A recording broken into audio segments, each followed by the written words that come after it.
ನಿಮಗೆ tennis elbow ಅನ್ನೋ condition ಬಗ್ಗೆ ಗೊತ್ತಾ? ನಿಮಗೆ ಎಲ್ಬೋಲಿ ಪೇಯ್ನ್ ಆಗ್ತಿದೆ, ಆಕ್ಟಿವಿಟಿ ಮಾಡಿದಾಗ ಏನೋ ಮಾಡಕ್ಕೆ ಹೋದಾಗ ಪೇಯ್ನ್ ಆಗ್ತಿದೆ ಅಂತ ಡಾಕ್ಟರ್ ಹತ್ರ ಹೋದಾಗ ನಿಮಗೆ ಟೆನ್ನಿಸ್ ಎಲ್ಬೋ ಇದೆ ಅಂತ ಹೇಳಿದಾರ.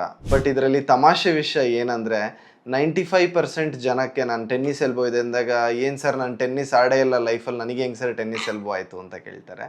ಸೊ ಅದ್ರ ಬಗ್ಗೆ ಇವತ್ತು ತಿಳ್ಕೊಳ್ಳೋಣ. ನಾನು doctor Amardeep, orthopaedic surgeon, Shivam Advanced Orthocare Hospital, Basaveshwara ನಗರಿಂದ ಮಾತಾಡ್ತಾ ಇದ್ದೀನಿ.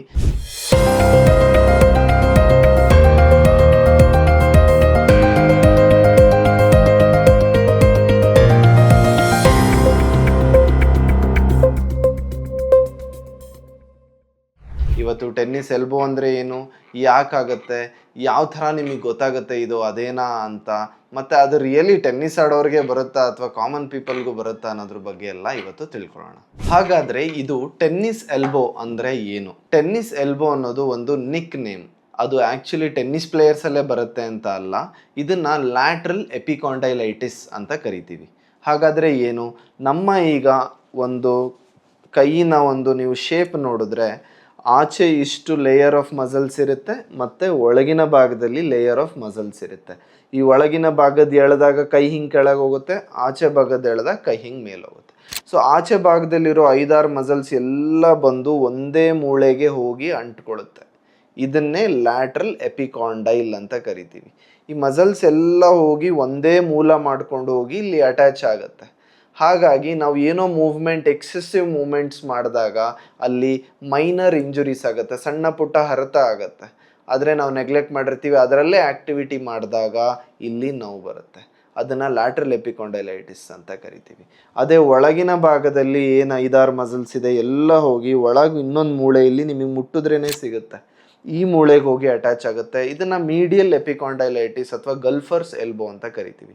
ಇವತ್ತು ನಾವು ಟೆನ್ನಿಸ್ ಎಲ್ಬೋ, ಈ ಆಚೆ ಆಗೋ ಇದ್ರ ಬಗ್ಗೆ ತಿಳ್ಕೊಳ್ಳೋಣ.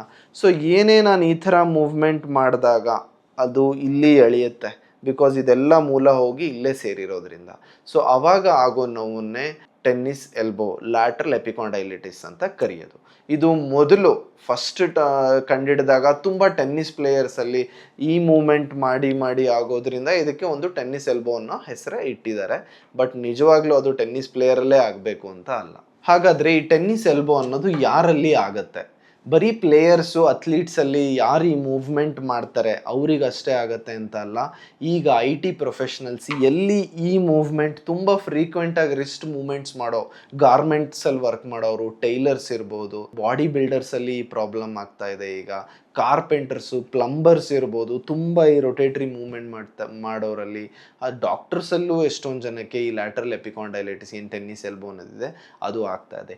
ಎಲ್ಲಿ ತುಂಬ ರಿಸ್ಟ್ ಮೂವ್ಮೆಂಟ್ ಯೂಸ್ ಮಾಡೋ ಯಾವುದೇ ಕೆಲಸ ಇರ್ಬೋದು, ಅದರಲ್ಲಿ ತುಂಬ ಮೂವ್ಮೆಂಟ್ ಆದಾಗ ಒಂದೊಂದ್ಸಲಿ ಲೋಡ್ಕಿನ್ನ ಜಾಸ್ತಿ ನಮ್ಮ ಮಸಲ್ಸ್ಗೆ ನಾವು ಕೆಲಸ ಕೊಟ್ಟಾಗ ಇಲ್ಲಿ ಹರಿದು ಸ್ಟ್ರೈನ್ ಆಗುತ್ತೆ, ಆವಾಗ ಇದು ಪ್ರಾಬ್ಲಮ್ ಆಗುತ್ತೆ.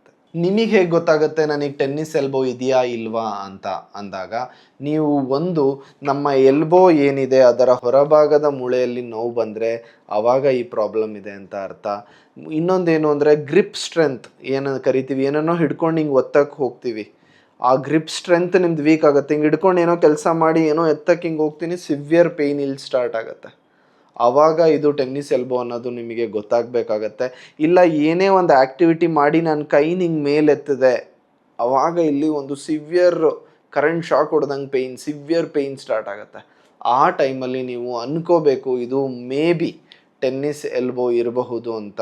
ಆವಾಗ ನೀವು ಹತ್ತಿರದ ಆರ್ಥೋಪೆಡಿಕ್ ಸರ್ಜನ್ ಹತ್ರ ಹೋಗಬೇಕಾಗತ್ತೆ. ಇದು ನಿಮಗೆ ಗೊತ್ತಾಗುವಂತಹ ಸಿಂಪ್ಟಮ್ಸು, ಇದರಿಂದ ನೀವು ಕಂಡುಕೊಬಹುದು ಇದೆಲ್ಲ ಪ್ರಾಬ್ಲಮ್ಸಿಂದ. ಈಗ ನಿಮಗೆ ಒಂದು ಮನೆಯಲ್ಲೇ ಹೇಗೆ ನಾವು ಟೆಸ್ಟ್ ಮಾಡಿ ನೋಡ್ಬೋದು ನನಗೆ ಟೆನ್ನಿಸ್ ಎಲ್ಬೋ ಇದೆಯಾ ಅಂತ ನಿಮಗೊಂದು ಸಲ ತೋರಿಸ್ಕೊಡ್ತೀನಿ ನೋಡಿ. ನಿಮ್ಮ ಕೈನ ಒಂದು ಟೇಬಲ್ ಮೇಲೆ ಹೀಗೆ ಇಡಿ, ಆಮೇಲೆ ಮುಷ್ಟಿ ಮಾಡಿ, ಆಮೇಲೆ ಇನ್ನೊಂದು ಕೈ ಏನಿದೆ ಅದರಿಂದ ನೀವು ಇಲ್ಲಿಗೆ ಒಂದು ಫೋರ್ಸ್ ಹಾಕಬೇಕು. ಇದ್ರ ಫೋರ್ಸ್ಗೆ ಈ ಏನಿದೆ ರಿಸ್ಟ್ ಜಾಯಿಂಟ್ನ ಈ ಕೈನ ಹೀಗೆ ಮೇಲೆ ತರಕ್ಕೆ ಟ್ರೈ ಮಾಡಿ, ಆದರೆ ಈ ಕೈಯಿಂದ ಫೋರ್ಸ್ ಬಿಡಬೇಕು.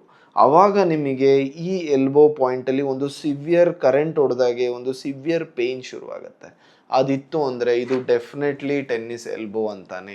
ನೀವು ಇಲ್ಲಿ ಬಂದ್ರೂ ನಾನು ಅದೇ ಚೆಕ್ ಮಾಡಿ ನೋಡೋದು ನಿಮಗೆ ಟೆನ್ನಿಸ್ ಎಲ್ಬೋ ಇದೆಯಾ ಇಲ್ವಾ ಅನ್ನೋದಕ್ಕೆ. ಇದನ್ನು ಒಂದು ಹೋಮ್ ಟೆಸ್ಟ್, ಒಂದು ಸಿಂಪಲ್ ಟೆಸ್ಟು ಮಾಡಿ ನೋಡಿ. ಟೆನ್ನಿಸ್ ಎಲ್ಬೋ ಇದೆಯಲ್ವಾ ನಿಮಗೆ ಗೊತ್ತಾಗುತ್ತೆ. ಈಗ ನೆಕ್ಸ್ಟ್ ಆಯ್ತಪ್ಪ, ಈಗ ಟೆನ್ನಿಸ್ ಎಲ್ಬೋ ಇದೆ, ಈಗ ನೆಕ್ಸ್ಟ್ ಏನು ಮಾಡಬೇಕು ಅಂತ ಹೇಳಿದ್ರೆ ಈಗ ಟ್ರೀಟ್ಮೆಂಟ್ಗೆ ಬರೋಣ. ಈಗ ಬರ್ತೀರಾ, ನಾನು ಟೆನ್ನಿಸ್ ಎಲ್ಬೋ ಅಂತ ನೋಡ್ತೀವಿ. ಫಸ್ಟ್ ಯಾವಾಗೂ ನಾವು NSAIDs ಅಂತ ಹೇಳಿದ್ರೆ ನಾವು ಮಾತ್ರೆಗಳನ್ನು ಕೊಟ್ಬಿಟ್ಟು ಮತ್ತು ಫಿಸಿಯೋಥೆರಪಿಲೇ ಇದನ್ನು ಕ್ಯೂರ್ ಮಾಡೋಕ್ಕೆ ಟ್ರೈ ಮಾಡ್ತೀವಿ. 90% ಟೈಮಲ್ಲಿ ನಮಗೆ ಬರೀ ಫಿಸಿಯೋಥೆರಪಿ ಮತ್ತು ಟ್ಯಾಬ್ಲೆಟ್ಸಿಂದಾನೆ, pain killers, anti inflammatory drugs ಅಂತ ಕರಿತೀವಿ, ಅದರಿಂದಾನೇ ನಿಮಗೆ 90% ಜನ ರಿಕವರ್ ಆಗಿ ಹೋಗ್ತಾರೆ. ಯಾಕೆ ಅಂತ ಹೇಳಿದ್ರೆ ಇದು ನೋವು 20-30% ಹರಿದಾಗ ಅಷ್ಟು ಶುರುವಾಗಿರುತ್ತೆ, ಕಂಪ್ಲೀಟಾಗಿ ಹರಿದಿರೋದಿಲ್ಲ.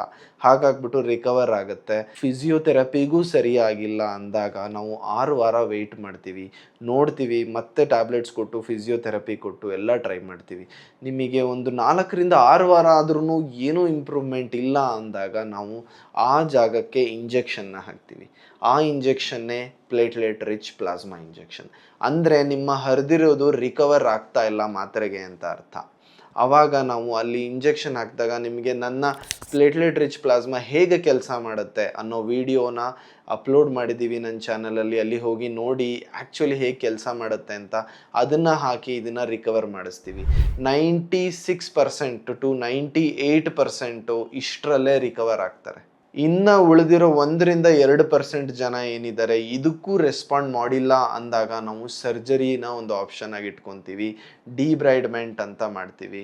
ಆ ಹರಿದಿರುವ ಜಾಗವನ್ನು ಸ್ವಲ್ಪ ಶೇವ್ ಮಾಡಿ ಅದು ತೊಂದರೆ ಕೊಡದೇ ಇರೋ ಥರ ಒಂದು ಸರ್ಜರಿ ಮಾಡ್ತೀವಿ. ಅದು 1-2% ಜನಕ್ಕಷ್ಟೇ ಯೂಸ್ ಆಗೋದು.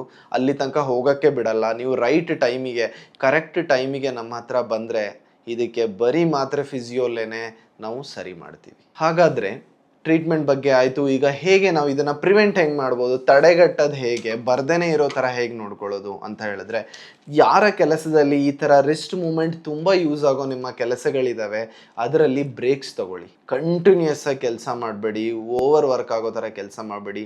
ನಿಮ್ಮ ಶರೀರನೇ ನಿಮಗೆ ಹೇಳ್ತಾ ಇರುತ್ತೆ, ಸಿಗ್ನಲ್ ಕೊಡ್ತಾ ಇರುತ್ತೆ, ಚೂರು ಇಲ್ಲೆಲ್ಲ ಮಧ್ಯೆ ನೋವು ಶುರುವಾಗಿರುತ್ತೆ. ಅವಾಗ ಅದನ್ನು ಲೆಕ್ಕಿಸದೆ ಬರೀ ನೋವಿನ ಮಾತ್ರೆ ನುಂಗ್ಕೊಂಡು ಇನ್ನೂ ಪದೇ ಮೂಮೆಂಟ್ ಮಾಡಿದಾಗ ಇಲ್ಲಿ ಅದು ಎಂಡಲ್ಲಿ ಹೋಗಿ ಹರಿಯುತ್ತೆ. ಆ ಪ್ರಾಬ್ಲಮಿಂದ ಇದಾಗೋದು. ಸೊ ಬ್ರೇಕ್ಸ್ ತಗೊಳ್ಳಿ ಕರೆಕ್ಟ್ ಟೈಮಲ್ಲಿ. ಮತ್ತು ಮಸಲ್ ಸ್ಟ್ರೆಂಥನಿಂಗ್ ಮಾಡಿ, ಮೂಮೆಂಟ್ಸ್ ಮಾಡಿ, ಗ್ರಿಪ್ ಸ್ಟ್ರೆಂಥನಿಂಗ್ ಮಾಡಿ, ಅದರಿಂದ ನಿಮಗೆ ಇದರಿಂದ ತಡೆಗಟ್ಬೋದು. ಇನ್ನೊಂದು ವಾರ್ಮ್ ಅಪ್ ಮಾಡಬೇಕು. ಫಸ್ಟ್ ಮೂಮೆಂಟ್ಸ್ ಎಲ್ಲ ಮಾಡಿ, ರಿಸ್ಟ್ ಮೂಮೆಂಟ್ಸ್ ಎಲ್ಲ ಮಾಡಿ, ಫಸ್ಟ್ ವಾರ್ಮ್ ಅಪ್ ಒಂದು 10 ಮಿನಿಟ್ಸ್ ಮಾಡಿ, ಆಮೇಲೆ ನಿಮ್ಮ ಕೆಲಸಕ್ಕೆ ಇಳೀರಿ.